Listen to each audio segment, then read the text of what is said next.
Nothing just happens. Whether you believe it or not, the supernatural controls the natural. So listen, your poverty and your financial hardship is controlled in the spirit. Your setback is controlled in the spirit. Your stagnation is controlled in the spirit. Once you know what to do, that thing is broken. One of the unique things about Jesus' ministry on earth is that he always knew what to do, so he was never frustrated. This is the bottom line.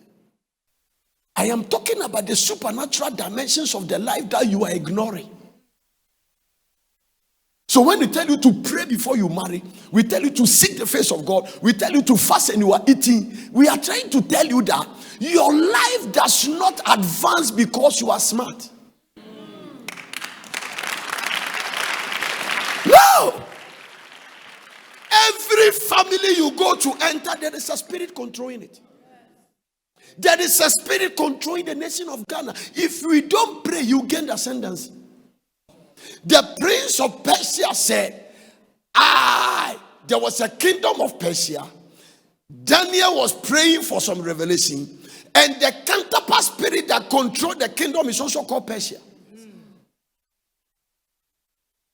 So whether you believe it or not, there is a prince that controls Ghana.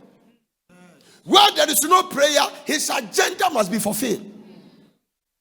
Because the only institution that can stop that prince is not politicians, it's the church. So if the church stops stopping the entities, why do you know that? Because you are the only one God said, I've given you authority to tread upon serpent and scorpion, emblems of demons, and over all the powers of the enemy. How many? Luke chapter 10 verse 19. All the powers of the enemy. All the powers of the enemy. Luke chapter 10 and verse number. Behold, I gave unto you authority. Now the word power is wrongly translated, but when you go to the New King James Version, because authority and power is two different things. Hallelujah. Power is ability to do. Authority is delegated power. Are you getting what I'm talking about? So let me give you the difference. So that is why they translated it. Because God cannot have power, the devil has power. The King James made that grammatic error. I give unto you power to tread upon serpent and scorpion over all the what? So it cannot be translated power and power. Because the devil's power and God's power is not the same. Now there is something about the devil. He is not a problem to God. God is not thinking about him. Amen.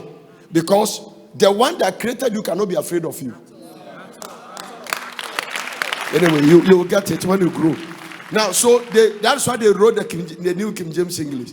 The New King James translated it better from the Greek. So he said that I gave unto you authority. Authority is delegated. So watch this. If I'm going to preach somewhere and then I couldn't go and I say yourself, go and preach for me. He's going to stand in my grace to preach. Amen. You don't have power over the devil. You and me, we don't. The one that has power is called Jesus. He's the one who came and snatched him of his power. And he delegated the power to you. So the devil is afraid of you because of the Christ in you. But if it's not the Christ in you, you are nothing. He will mash you like king. That's the thing. That's period. The only reason why the devil doesn't come to around you sometimes he cannot even kill you is because there's something in you that he cannot have access to control.